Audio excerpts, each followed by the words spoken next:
నెల్లూరు నగరంలోని స్థానిక కలెక్టర్ కార్యాలయం నందు ప్రజా సమస్యల పరిష్కార వేదిక కార్యక్రమం నందు వినతి పత్రం అందజేసిన ముస్లిం ఫెడరేషన్ ఆఫ్ ఆంధ్రప్రదేశ్ అధ్యక్షుడు జియావుల్ హక్ మాట్లాడుతూ గత నెల 28వ తేదీ గుజరాత్ రాష్ట్రంలోని సోమనాథ్ నందు 5 మసీదులు 45 ముసాఫిర్ ఖానాలు దర్గాలు మొదలగునవి సుప్రీంకోర్టు తీర్పుకు వ్యతిరేకంగా కూల్చివేయడం జరిగిందని ఇటువంటి వారిపై చర్యలు తీసుకోవాలని వినతి పత్రం అందజేశారు।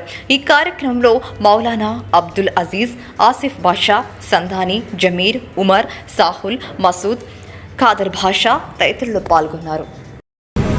సుమారు 10 రోజుల క్రితం సెప్టెంబర్ 28వ తేదీన అర్ధరాత్రి గుజరాత్లో ఉన్న సోమనాథ్ జిల్లాలో సుమారు 120 ఎకరాలలో ఉన్న ముస్లిం మైనార్టీల యొక్క 5 మసీదుల మీద మరియు 45 ముసాఫిర్ ఖానాలు, 3 దర్గా షరీఫ్లు, 3 ఆషుర్ ఖానాలు మరియు ఈద్గా మైదానం మరియు శ్మశానము, ఇవన్నీ సుమారు 500 సంవత్సరాల క్రితం నిర్మాణాలు చేపట్టిన యొక్క మసీదులు, దర్గాలు। ఈ యొక్క విషయం సుప్రీంకోర్టులో ఉంది। అనేక సంవత్సరాల నుంచి సుప్రీంకోర్టులో ఈ వాదం నడుస్తుంది। గత నెల 17వ తేదీన సుప్రీంకోర్టే డైరెక్ట్ ఆర్డర్స్ ఇవ్వడం జరిగింది। ఏదైతే రైల్వే భూములు మరియు కాలువ భూములు మరియు రోడ్డుకు అడ్డంగా ఉన్న యొక్క నిర్మాణాలను కూల్చేయడానికి సుప్రీంకోర్టును ఆదేశాలు అవసరం లేదు। మిగతావి ఏవైనా కూడా, అది ఇల్లు అయినా ఇంకా ఏదైతే మతస్థాపనల యొక్క నిర్మాణాలైనా కూల్చాలంటే తప్పకుండా సుప్రీంకోర్టు యొక్క ఆదేశాలు ఉండాలని సుప్రీంకోర్టు ఆదేశాలు చేశాయి। మరియు ఇచ్చిన యొక్క 10 రోజుల తర్వాత సోమనాథ్ జిల్లా యొక్క కలెక్టర్ గారు మరియు ఎస్పీ గారు 52 బుల్డోజర్లు అర్ధరాత్రి తీసుకొని పోయి 58 ట్రాక్టర్లతో అక్కడ కూల్చేసి వాటిని అన్యాయంగా 140 మంది యొక్క మైనార్టీ నాయకుల్ని కేవలం మాట్లాడాలని పిలిపించి ఎస్పీ కార్యాలయం దగ్గర, కలెక్టర్ కార్యాలయం దగ్గర మీ పత్రాలు తీసుకురమ్మని పిలిపించి వారికి అరెస్ట్ చేసి జైల్లో పెట్టి ఎవరూ ముస్లింలు అడ్డపడకుండా దుర్మార్గంగా అక్కడ వ్యవహరించడం ఇది చాలా ముస్లింలకు బాధ వేసింది। ముస్లింల మనోభావాలు దెబ్బతీసే విధంగా ఈ దేశంలో బీజేపీ ప్రభుత్వం చేస్తున్న కుట్రల్ని మేము వ్యతిరేకిస్తున్నాం।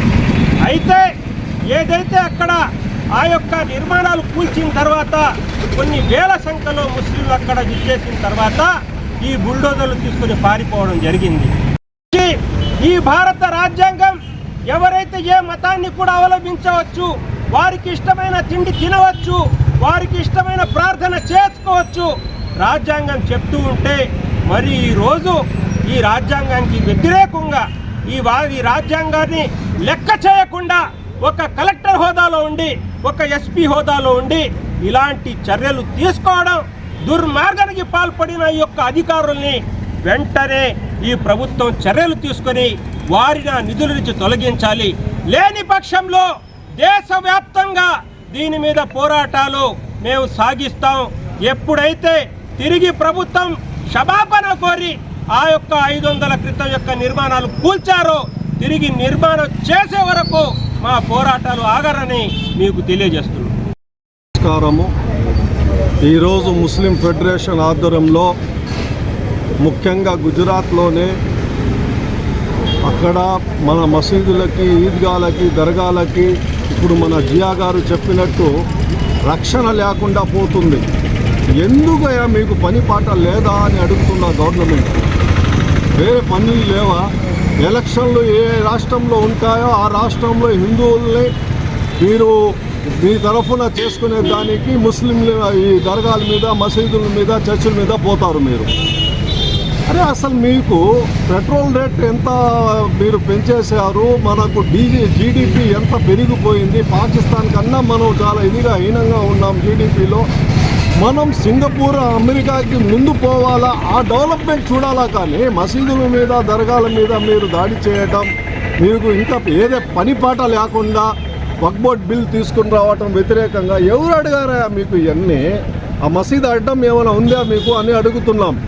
ఆ కలెక్టర్ అక్కడ ఉండేవారికి మీరు ఐఏఎస్ చదువుకున్నారు, సుప్రీంకోర్టు ఆర్డర్ని కూడా మీరు లెక్క చేయకుండా చేస్తున్నారంటే ఇంకా రాజ్యాంగం మీద మీకు ఏ నమ్మకం ఉంది? ఎందుకు ఆ పదవులు మీకు రాజీనామా చేసేసి బీజేపీ కండువాలు వేసుకోండి ఐఏఎస్లకి ఐపీఎస్లకి చెప్తున్నాం, మేము డిమాండ్ చేస్తున్నాం. రాజీనామా చేసేయండి. ఎందుకు?